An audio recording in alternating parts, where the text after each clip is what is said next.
오늘 주시는 하나님 말씀은 구약의 출애굽기 19장입니다. 구약 성경 출애굽기 19장 5절과 6절 말씀 두 절을 함께 찾겠습니다. 구약 성경 111면에 있는 출애굽기 19장 5절과 6절 두 절 말씀인데요.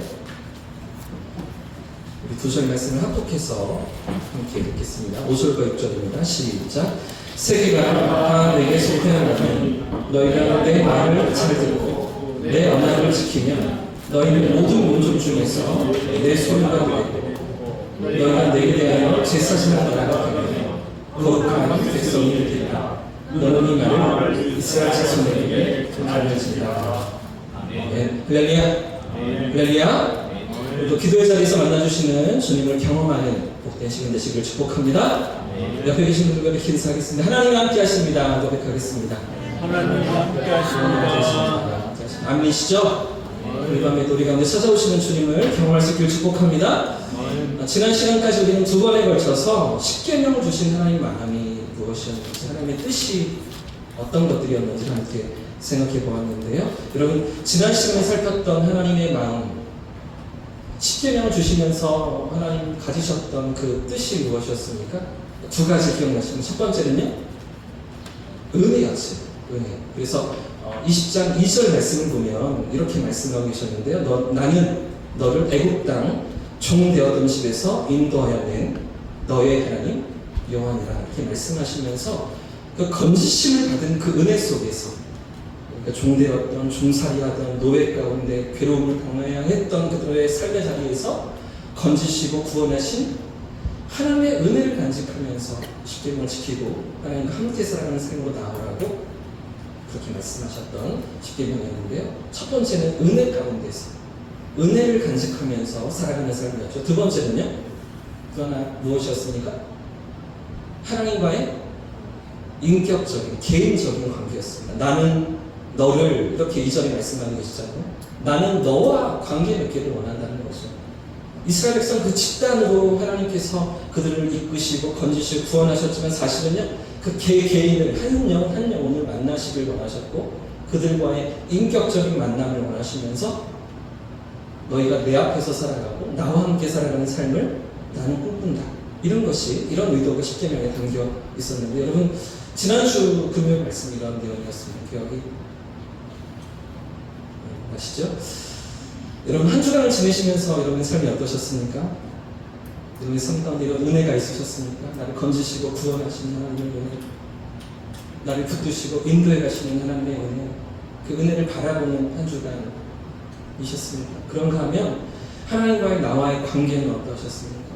나를 하시고 내 삶의 걸음을 붙드시는 그 하나님과의 개인적이고 친밀한 관계, 그런 것들을 맛보고 누리면서 지난 한 주를 살아오셨습니까? 하나님 이런 삶을 원하시는 거죠.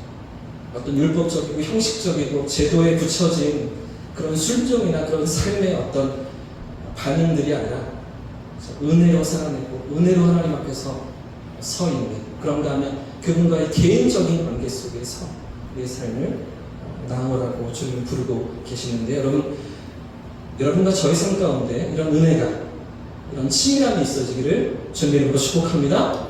십계명을 왜 지켜야 하는가? 사실은 은혜 때문이다. 주신 은혜 때문이다. 이런 개인적인 관계를 원하시기 때문이다. 하나님 이런 삶을 원하시는 거죠. 10가지 계명을 우리가 차근히 또 살펴보겠지만, 이 계명을 지키면서 하나님과 함께 살아가는 겁니다. 하나님 앞에서 살아가는 겁니다. 이런 우리의 삶의 모습을 하나님 원하신다는 것인데, 오늘 또 한 가지 더 살펴보려고 합니다. 오늘 20장 말씀이 20장 1절부터 이어지는 말씀, 십계명의 말씀인데, 그 한 장 전 19장 말씀으로 우리가 넘어왔습니다. 본격적으로 십계명으로 들어가기 전에 마지막으로 한 가지만 더 우리가 살펴보고서 또 다른 측면에서 이 십계명을 생각하면 전혀 또 다른 실체적인 이해가 우리에게 다가오기 때문인데요. 여러분, 내가 너와 관계를 맺기 원한다는 것이었죠. 두 번째가 지난주, 내가 너와 개인적인 관계를 원한다는 이 말은 사실 내가 너와 결혼하기를 원한다 라는 의미이기 때문입니다. 그러니까 결혼, 그리고 부부 관계라는 측면에서 이 십계명을 생각하면 이 계명이 다 구체적으로, 실체적으로 우리에게 다가오기 때문인데요. 벌써 20년도 지난 프로그램이더라고요. 2002년부터 시작한 개그 콘서트의 한 코너로 오랫동안 사랑을 받았던 생활 사투리라는 코너가 있습니다. 혹시 기억나십니까? 생활 사투리. 우리가 일상생활 속에서 자주 사용하는 그런 문장들을, 문구들을 아주 익살스럽고 재미있는 지역 사투리로 표현한 코너였는데요. 아마 우리 청년들은 기억이 없을 거예요. 어렸을 때니까 아마 기억이 조금 있을지 모르겠고요. 그래도 제 또래나 저보다 또 연배가 있으신 분들은 아마 기억이 나실 텐데 생활 사투리 이런 내용에서 잠깐 보실까요? 개그 콘서트 한 장면입니다. 박준영의 생활 사투리. 하이 에브리원, 즐거운 아침입니다. 벌써 출근하셨나요? 출근길에 문장 하나, 오늘도 산뜻한 사투리 한 문장 배워보도록 하겠습니다. 오늘 함께 해주실 네이티브 스피커 탐 나왔습니다. 하이 탐. Hi, sir. Nice to meet you. I'm from Philadelphia. 첫 번째 문장 들어가도록 하겠습니다.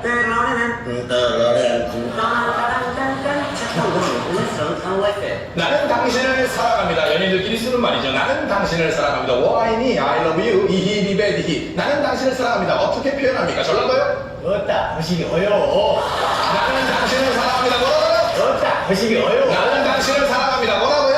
어따, 거시기 어요. 어따 거시기 허요. 거시기 플러스 허요 동사. 당신을 정말 사랑한다는 말을 완곡하게 표현하고 있는 전라도민들의 멋진 모습이죠. 자, 과연 어떤 발음일까요? 네이티브 스피커의 정확한 발음 들어보시죠. 어따, 거시기 어요. 아따 거시기 허요. 당신은 어디 있나요?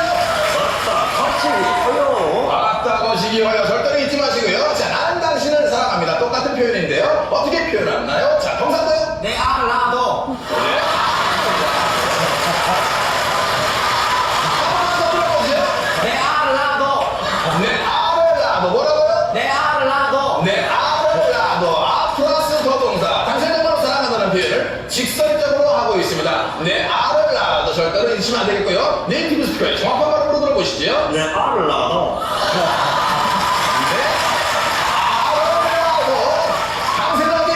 내 아를 낳아도. 네, 알을 낳아도 아 두 개 있으군요. 자, 잊지 마시고요. 의견 문구 들어갑니다. Exhibition. 당신을 사랑합니다 라는 표현을 배워봤는데요. 나는 당신을 사랑합니다. 그렇다면 나는 당신을 정말로 사랑합니다. 강조의 표현이죠. 나는 당신을 정말로 사랑합니다. 어떻게 표현하나요? 전라도요? 어따, 겁나게 거시기 어요. 아따 겁나게 거시기 뭐라고요? 어따, 겁나게 거시기 언장게요. 나는 당신을 정말로 사랑합니다. 경상도요? 내 아를 낳아도. 내 알을 낳아도 뭐라고요? 내 아를 낳아도. 내 알을 낳아도 잊지 마시고요. 다음 주에 뵙겠습니다. See you again. 여기까지 기억이 나십니까? 한참 유행이 되었던 그런 표현들인데요. 옆에 사람에게 해보실까요? 내 알을 낳아도 내 알을 낳아도 하면 뭐라고 얘기할까요? 네가 낳아라. 그러겠죠? 여러분, 실제 이 유행어를 만든 그 경상도 사투리를 표현했던 이 김시덕이라는 개그맨은 이 개그 콘서트 녹화 중에 실제로 자기 여자친구를 불러내서 이렇게 표현했다고 합니다. 프로포즈를 하면서 내 알을 낳아도 이렇게 표현한 것이죠. 이 말이 어떤 뜻이에요? 당신을 사랑합니다 라는 말이기도 하지만 나와 결혼합시다 이런 표현일 거잖아요. 여러분, 제가 지금 무슨 이야기를 하고 있습니까? 십계명은 하나님과 우리 사이의 결혼식에서의 서약과도 같은 것이라는 거예요. 여러분, 한 사람이 누군가를 만나서 이제 결혼을 꿈꾸고 같이 살기를 다짐할 때에 여러 가지 것들을 준비하겠지만 그 가운데 가장 중요한 것은 당신만을 사랑하겠습니다. 당신을 위해서 살겠습니다. 라고 하는 이 서약이더라는 것인데요. 부부가 서로 서약을 하면서 한 가정으로 이제 세워지고 그리고 당신만을 사랑하겠다고 약속하면서 이 부부 생활을 시작하는 것처럼 그 약속하는 내용이 하나님과 우리와의 약속이 이 십계명과 마찬가지라는 것인데요. 왜 그런지 오늘 말씀을 같이 살펴보면서 생각해보면 좋을 것 같습니다. 먼저 오늘 우리가 읽었던 본문 말씀을 출애굽기 19장 5절과 6절인데요. 같이 한번 읽어보겠습니다. 5절과 6절 시작. 세계가 다 내게 속하였나니 너희가 내 말을 잘 듣고 내 언약을 지키면 너희는 모든 민족 중에서 내 소유가 되겠고 너희가 내게 대하여 제사장 나라가 되며 거룩한 백성이 되리라. 너는 이 말을 이스라엘 자손에게 전할지어다. 여러분 지금 이 말씀은 모세가 시내산 위에 올라가서 하나님과 대면할 때 주셨던 그런 말씀이죠. 지금껏 애굽에서 430년 동안 종살이하고 괴로움 속에 있던 이스라엘 백성들을 건지시고 구원하신 하나님이 이제 모세를 시내산 위로 부르시고 그와 대면하시면서 말씀하시는 그런 내용이었습니다. 여러분 한번 생각해 보십시오. 이스라엘 백성들 입장에서 한번 생각해 보십시오. 430년 동안 애굽에서 이집트에서 종살이를 했습니다. 그 백성들 입장에서 하나님은 어떤 분이실까요? 그들이 알고 그들이 기억하는 하나님은 어떤 분이십니까? 지금까지 그들은 무려 400년이 넘는 시간 동안 애굽에 사로잡혀서 노예가 되어 있었습니다. 지금 하나님께서 건지신 이 출애굽을 경험하고 홍해를 건너며 광야 길을 약 50일 정도, 45일 정도 걸어온 이 이스라엘 백성들은 애굽에서 태어나고 애굽에서 자랐던 그런 사람들이었겠죠. 그런 백성들이었을 것입니다. 그렇기 때문에 지금까지 그 이스라엘 백성들이 보았고 경험했던 모든 세상이 무엇이었을까요? 이집트였을 것입니다. 애굽이었을 것입니다. 애굽의 모든 문화와 그들의 모든 종교와 풍속과 그들의 살아가는 모습, 그 이집트의 신들이며 대단한 그 신전들이며 왕궁이며 파라오 그 왕들의 다스린 통치 가운데 있으면서 그 이집트 백성들이 살아가는 삶의 모습을 보고 그 가운데 억압을 당하고 괴로움을 당하면서 지내야 했던 이스라엘 백성들 아니었겠습니까? 자, 그런 이스라엘 백성들이 어느 순간 모세를 보내시고 모세를 통하여서 10가지 재앙을 일으키시며 그들을 건지시는 하나님을 경험하고 있는데요. 애굽의 모든 신들입니다. 10가지 재앙으로 개구리, 파리 다 애굽 신들이었거든요. 이스라엘 백성들이 아닌 그 이집트인들이 섬기고 숭배하던 신들을 하나하나 정복하고 굴복시키면서 결국에는 이 파라오마저 신이라고 태양신의 아들이라고 믿어왔던 그 파라오의 장자를 치시면서 굴복시키시면서 모든 신들을 이기시고 승리하시는 하나님의 능력과 살아계심을 드러내시는 그런 이적들을 경험했는데 그런 하나님의 인도하심을 따라서 모세를 따라서 이제 이집트를 빠져나오고 출애굽을 경험했던 그 백성들이었잖아요. 자, 이런 이야기가 이스라엘 백성들 이 입장에서 어떻게 들려왔겠습니까? 물론 이제 구원하심을 경험하고 출애굽을 경험한 이후에 이스라엘 백성들은 하나님의 능력을 확인했겠죠.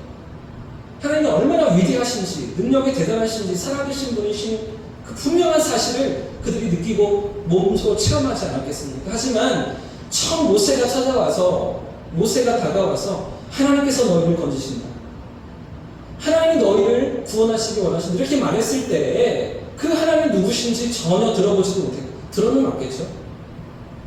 조상들을 통해서 선조들을 통해서 대대로 내려오던 그들의 신앙 가운데 어쩌면 하나님에 대해서 얼핏 듣고 전승처럼 내려오는 이야기로 하나님에 대해서 배웠을 그들이 하나님이 누구신지 어떤 분이신지 제대로 다 알지 못하고 그 하나님의 건지시는 능력을 다 이제 경험하지 못한 상태에서 모세의 이야기는 조금 당황스러운 이야기였을 것입니다. 잘 이해가 되지 않았을 것입니다. 이렇게 노예 생활하고 괴로움 가운데 던져져 있던 그들의 삶을 어떻게 돕겠다는 건지, 어떻게 건지시겠다는 건지, 이 대단한 화려한 애굽의 문물 앞에서 그들의 권세와 능력과 군사력 앞에서 어떻게 자기들을 건져내 주겠다는 건지 하나님의 방법이 전혀 느껴지지 않았을 것인데요. 아마 그래서 기대도 하지 못했을 것입니다. 그래서 이런 그들에게 하나님께서 모세를 보내셔서 너희를 건질 거야, 너희를 하나님께서 건지실 거야 말씀하시는데 그때 정작 이스라엘의 반응이 어떠한가 보십시오. 그때 이스라엘 백성들이 하나님의 그 건지시겠다는 약속 앞에서 뭐라고 반응하는지 보십시오. 출애굽기 6장 말씀에 9절에 보면 이렇게 기록되어 있는데요. 모세가 이와 같이 이스라엘 자손에게 전하나, 하나님이 건지시겠다고 그렇게 이스라엘 백성들에게 전달했지만 그들의 마음이 어떠했어요? 상해 있었죠. 또 무엇으로 말미암아? 가혹한 노역으로 말미암아 모세의 말을 어떻게 했다면? 들리지 않는 거예요. 이 모세 하나 버려놓고서 이 나이 들어 보이는 나이 여든의 할아버지 하나 보내놓고서 어떻게 우리를 건지겠다는 건지, 무기가 있습니까? 군대가 있습니까? 무슨 돈이 있습니까? 뭐 다른 나라가 도와주겠다고 했습니까? 전혀 길이 보이지 않는 그런 하나님의 말씀하심을 들으면서 그들의 마음이 여전히 상해 있고 또 당하고 있는 가혹한 노역으로 말미암아 모세의 말을 전혀 귀담아 듣지 않고 있었던 것이죠. 거기에 마음을 두지 않았던 것입니다. 그들의 삶의 무게가 그만큼 지쳐있고 많은 어떤 피로로 괴로움 가운데 던져져 있었기 때문일 것인데요. 뿐만 아니라 또 하나의 이유를 곰곰이 생각해보면 아마 하나님이 누구신지를 몰랐기 때문인 것 같습니다. 하나님은 어떤 분이신지 그들이 다 깨닫지 못했기 때문에, 그렇기 때문에 하나님을 경험하지도 못했고 만나보지도 못했고 하나님이 일하시는 것들을 보지도 못했기 때문에 믿을 수가 없었던 것인데요. 430년 동안 하나님 나타나신 적이 없었기 때문이죠. 그들이 하나님을 그래서 만나본 적이 없었기 때문입니다. 그저 조상적부터 내려오는 전설 같은 이야기로 듣고, 그렇죠? 그렇게 알고 있던 하나님을 그들이 제대로 경험하지 못했기 때문인데요. 자, 그런데 이렇게 찾아오신 하나님께서 10가지 제안으로 애굽의 신들을 하나하나 정복하십니다. 그리고 마지막 그 태양신의 아들 파라오마저 굴복시키십니다.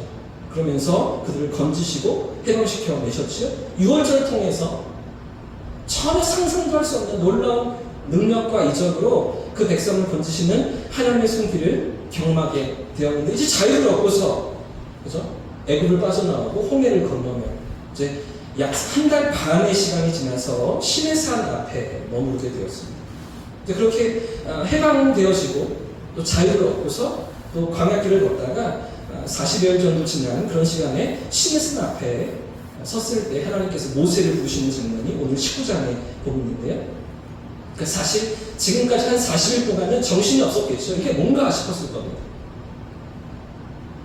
애굽을 빠져나가라, 빨리 떠나라고 말씀하시는데 모세를 따라서 그 60만, 장정만, 200만이 넘는 인구가 빠져나올 때 이게 어떤 상황인지 다 이해가 안 되고 깨닫지 못한 채로 정신없이 그 애굽을 떠났겠죠. 그리고 홍해를 건너는 것도, 또 광야길을 걷는 것도 모든 것이 새롭고 처음 해보는 일들이었기 때문에 적응하기가 쉽지 않았을 것입니다. 자, 그리고서 이제 어느 정도 시간이 지나서 정신이 들 때가 되자 하나님께서 드디어 모세를 부르십니다. 그게 바로 오늘 출애굽기 19장에 있는 하나님께서 이 이스라엘 백성들에게 찾아오시며 모세를 부르시는 장면인데요. 자, 그럼 다시 오늘 19장 말씀으로 돌아가 볼까요? 19장 1절 말씀을 한번 보겠습니다. 19장 1절 같이 읽어봅니다. 시작! 이스라엘 자손이 애굽 땅을 떠난 지 3개월이 되던 날 그들이 시내 광야에 이르니라. 시내 광야에 이르렀을 때 시내산 앞에서 하나님께서 그들을 부르시는데 이제 애굽 땅을 떠나서 3개월째에 들어섰을 때라는 것입니다. 3개월째에. 그러니까 그들이 경험했던 6월절이 1월 14일이거든요. 1월 14일에 6월절을 경험하고 애굽을 빠져나와서 무교병을 들고, 그래서 지팡이를 짚고 애굽을 빠져나와서 1월이 지났고 2월이 지나서 3월째에 들어가는 날이니까 약 45일 정도 광야 생활을 했던 것이죠. 자, 그리고서 시내산 앞에 도착하게 되었습니다. 그리고 모세가 하나님의 부르심을 따라서 그 시내산 위로 올라가게 되었는데, 자, 3절 말씀 보십시오. 3절 제가 읽겠습니다.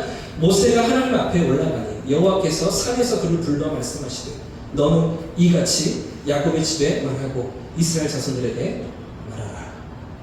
여러분 보십시오. 지금 하나님께서 말씀하시는 이 내용이 하나님과 모세와만 나누고 있는 대화입니까? 아니면 이스라엘 백성들에게 전달하라고 하시는 내용입니까?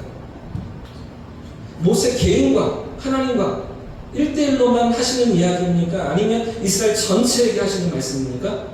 이 백성 전체에게 하시는 말씀이죠? 비록 모세가 대표자로 듣긴 하지만 모세 한 사람만 아니라 이스라엘 백성 전체에게, 그래서 너는 이같이 야곱의 집에 말하고 이스라엘 자손들에게 전달하라고 하나님께서 말씀하십니다. 자, 그런데 그 다음이 중요한데요. 자, 그래서 무슨 말씀을 하시는가? 하나님 하시는 말씀의 내용이 무엇인가? 오늘 읽었던 5절과 6절입니다. 제가 읽어보겠습니다. 세계가 다 내게 속하였나니 너희가 내 말을 잘 듣고 언약을 지키며 너희는 모든 민족 중에서 내 소유가 되겠고 너희가 내게 대하여 제사장 나라가 되며 거룩한 백성이 되리라. 너는 이 말을 이스라엘 자손들에게 전할지니라. 6절 마지막에도 이 대목이 있죠. 너는 이 말을 백성들에게 전달하라 라고 요구했습니다. 지금 하나님께서 하시는 말씀은 무엇입니까? 너희들, 이스라엘 백성들, 너희 나랑 언약을 맺자는 것이죠. 너희들 나와 약속 하나 하자라는 것이죠. 너희가 내 말을 잘 듣고 내 무엇을 지키면요? 너희가 내 말을 잘 듣고 내 무엇을 지키면? 언약을 지키는 것입니다.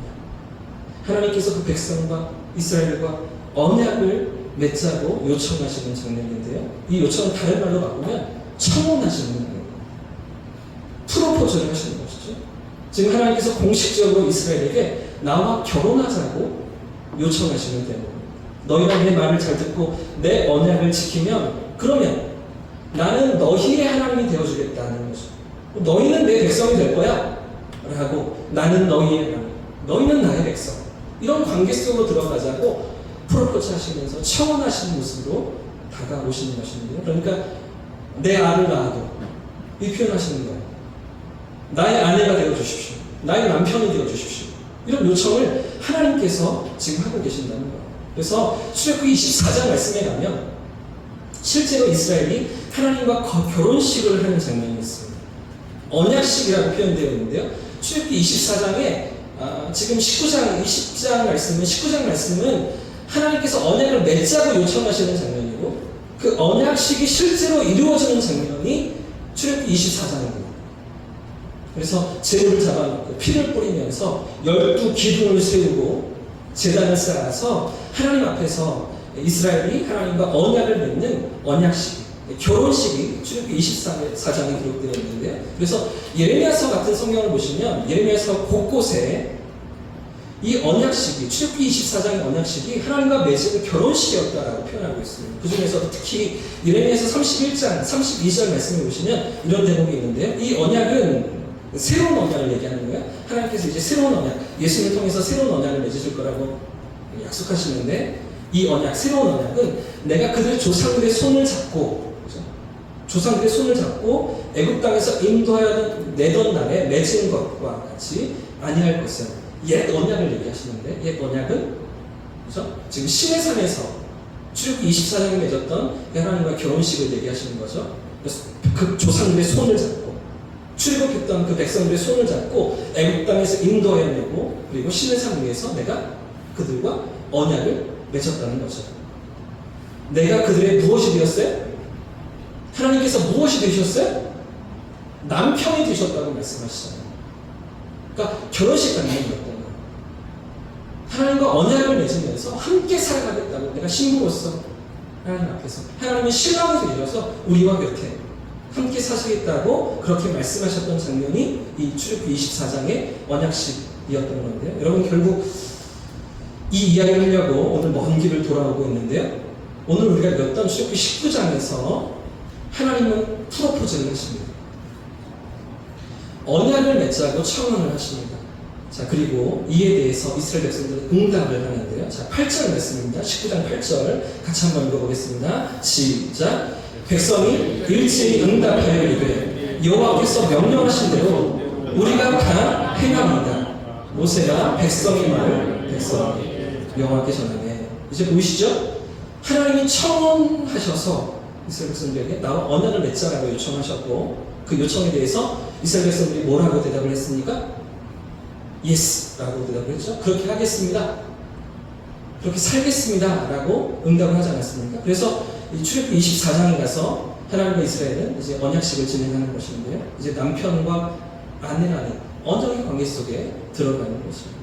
자, 그럼 이 프로포즈와 결혼식, 출애굽기 19장에 청혼하시는 하나님의 요청과 24장의 결혼식, 그 사이에 무엇이 있어야 할까요? 언약을 맺자고 프로포즈를 받았습니다. 프로포즈에 응답했습니다. 자, 그리고 언약식을 치르는데, 결혼식을 치르는데요. 그러면 프로포즈를 받고 결혼을 준비하기까지 그 사이에 무엇이 있어야 합니까? 이 결혼을 준비하면서 두 관계에서 어떤 일들을 진행해야 합니까? 그저 결혼식만 준비하면 큰일 납니다. 결혼식 이후에 신혼여행만 준비하면 난리가 나죠.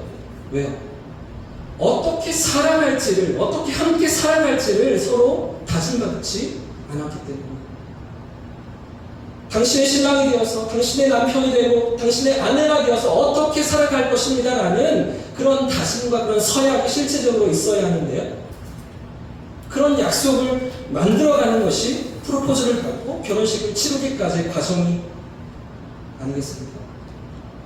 실질적인 언약의 내용, 그 함께 살아가기 위해서 어떻게 내가 살 것인가, 당신과 함께 살 것인가를 같이 다짐하는 그 모든 시간들이 이 프로포즈와 결혼식 사이에 있어야 하는 것 아니겠습니까? 여러분, 그래서 출애굽기 19장에서 하나님 프로포즈를 하셨고 24장에서 이제 결혼식, 언약식이 진행되는데 그 사이에 있는 출애굽기 20장에서부터 23장까지의 말씀이 모두 이 언약에 관한 내용들입니다. 무엇으로 당신과 함께 살아갈 것인가? 무엇으로 하나님께서 그 백성을 이끄시며 그와 함께 살아갈 것인가? 이것을 약속하는 다짐이 20장부터 23장까지의 말씀에 이어지고 있는 것이죠. 여러분, 그 20장부터 23장까지의 말씀이 무엇입니까? 십계명이고 율법입니다. 십계명을 통해서 하나님은 이스라엘과 함께 살겠다고 약속하시는 것이죠. 반대로 이스라엘은 십계명을 통해서 하나님 앞에서 하나님을 신랑으로 모시고 살아가겠다는 다짐과 서약을 하는 것입니다. 결국은 이 십계명을 통해서 하나님과 함께 살아가는 삶이 시작되고 열려지는 것인데, 그래서 여러분, 십계명은 일방적으로 하나님께서 우리에게 요구만 하시는 그런 명령이 아닙니다. 하나님께서 먼저 서약하셨고 약속하신 언약인 것인데요. 불기둥과 구름기둥으로 인도하시고 만나와 메추라기로 먹이시면서 반석의 샘물을 마시게 하시면서 지키시고 인도하시며 보호하시겠다는 그 신랑으로서의 책임을 다하시는 그런 의지가 담겨있는 약속이 십계명인 것이죠.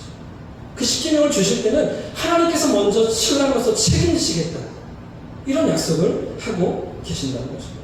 내가 그렇게 너의 삶을 책임질 테니 그러니 너도 신부로서의 마땅한 약속을 지켜라, 이렇게 요구하시면서 다가오시는 약속이 십계명이라는 것입니다. 여러분, 그렇기 때문에 십계명을 이 남편과 아내의 관계에서 이해하면 아주 금방 이해가 됩니다. 1계명을 생각해 보십시오. 너는 나 외에 다른 신들을 내게 두지 말라. 여러분, 나 외에 다른 신들을 내게 두지 말라. 어떻게 이런 요구를 할 수가 있습니까? 하나님이 신랑이시기 때문에 이제 결혼을 했으니 신랑이 되었고 신부가 되었으니 다른 사람을 쳐다보지 못한다는 거죠. 하나님만 바라보면서 살아가겠다는 뜻 아니겠습니까? 하나님, 이런 삶의 자리로 이스라엘을 부르시고 그들과 함께 걷기를 원하셨던 십계명인데요. 사랑하는 여러분, 오늘 우리에게도 하나님은 이런 관계 속으로 우리를 부르시는 줄 믿습니다. 남편과 아내의 관계 속에서 하나님 앞에 우리의 삶이 있기를 원하시는 것이죠. 하나님과 함께 살아가는 삶으로 하나님이 신랑 되시고 우리의 남편이 되어주시며 우리의 삶을 책임지시는 그런 은혜를 맛보는, 그런 하나님의 돌보심을 경험하면서 우리의 삶의 길을 걸어가기를 원하시는 것인데요. 그런 하나님의 마음이 이 십계명 안에 담겨있다는 거죠. 여러분, 세상을 살아가면서 얼마나 많은 우리 삶에 짊어져야 할 무거운 짐들이 있습니까?